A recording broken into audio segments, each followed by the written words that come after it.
भारत के पास जमीन है, खनिज है, आयरन ओर के बड़े भंडार हैं, फिर भी माइनिंग के मामले में हम ऑस्ट्रेलिया से इतना पीछे क्यों हैं? वेदांता ग्रुप के चेयरमैन अनिल अग्रवाल ने इसी सवाल पर सरकार की माइनिंग पॉलिसी को लेकर बड़ी बात कही है। उनका कहना है कि अगर भारत को आयरन ओर के मामले में दुनिया का बड़ा प्रोड्यूसर बनना है तो सरकार को सिर्फ रेवेन्यू कमाने पर नहीं बल्कि प्रोडक्शन बढ़ाने पर भी फोकस करना होगा। और इसके लिए उन्होंने ऑस्ट्रेलिया की एक कंपनी का उदाहरण भी दिया है अपने ट्विटर हैंडल पर, जिसे हम आजकल एक्स कहते हैं, जो सिर्फ करीब 20 साल में इतनी बड़ी बन गई कि उसका आयरन ओर प्रोडक्शन भारत के कुल प्रोडक्शन के बेहद करीब पहुंच गया। हुआ क्या है आइए बताते हैं इस वीडियो में। देखिए, अनिल अग्रवाल ने सोशल मीडिया प्लेटफॉर्म एक्स पर एक पोस्ट में ऑस्ट्रेलिया की माइनिंग कंपनी फोर्टेस्क्यू का उदाहरण दिया है। अगर प्रोनाउंसिएशन में गलती हो जाएगी तो माफ कर दीजिएगा। उन्होंने बताया कि फोर्टेस्क्यू करीब 20 साल पहले शुरू हुई थी, लेकिन आज ये कंपनी हर साल 200 मिलियन टन यानी 20 करोड़ टन से ज्यादा आयरन का प्रोडक्शन कर रही है।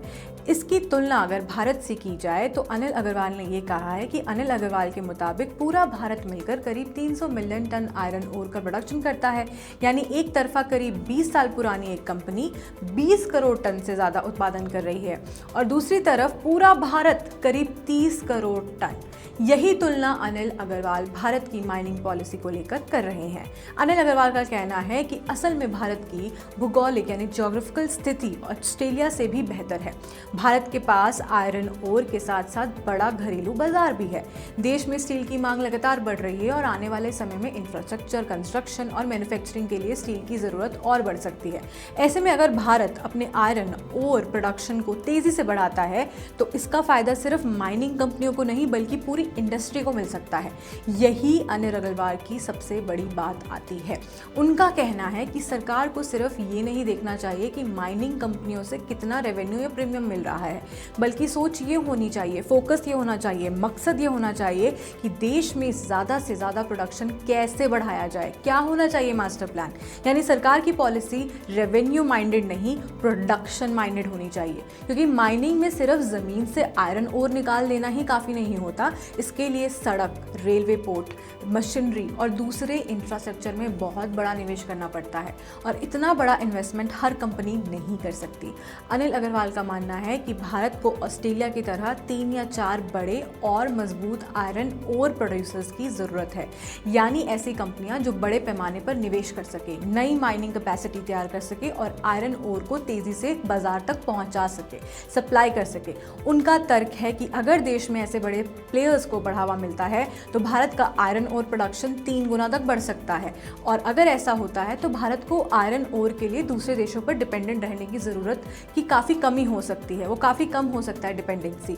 अब इसका सीधा फ़ायदा स्टील इंडस्ट्री को कैसे मिलने वाला है, ये भी सवाल आता है। देखिए, दरअसल आयरन ओर स्टील बनाने के लिए सबसे ज़रूरी कच्चे माल में से एक है, रॉ मटेरियल है। अगर भारत में आयरन ओर का प्रोडक्शन बढ़ता है और इसकी सप्लाई मजबूत होती है तो स्टील कंपनियां को घरेलू स्तर पर कच्चा माल मिलने से मदद मिल सकती है और डिपेंडेंसी जो है वो अपनी कंट्री के अंदर ही रह जाएगी। इससे भारत के बड़े स्टील प्रोडक्शन को लक्ष्य को हासिल करने में भी मदद मिल सकती है।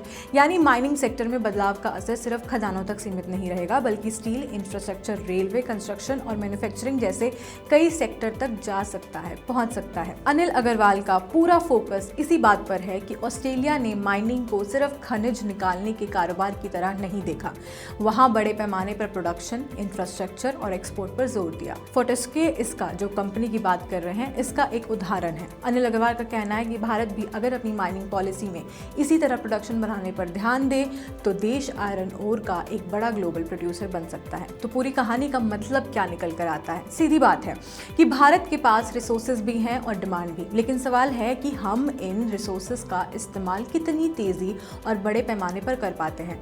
अनिल अग्रवाल की सलाह है कि सरकार को सिर्फ माइनिंग से मिलने वाले रेवेन्यू पर ध्यान देने के बजाय प्रोडक्शन, निवेश, इन्वेस्टमेंट और बड़े प्लेयर्स को बढ़ावा देने पर फोकस करना चाहिए। अगर ऐसा होता है तो उनके मुताबिक भारत का आयरन ओर प्रोडक्शन 3 गुना तक बढ़ सकता है और देश को आयरन ओर इंपोर्ट करने की ज़रूरत भी जो है वो कम हो सकती है। अब देखना ये होगा कि सरकार माइनिंग सेक्टर को लेकर इस तरह के सुझावों पर कितना फोकस करती है और क्या भारत वाकई ऑस्ट्रेलिया की तरह माइनिंग की बड़ी ताकत बन पाता है। अब तो ये आगे ही देखना होगा।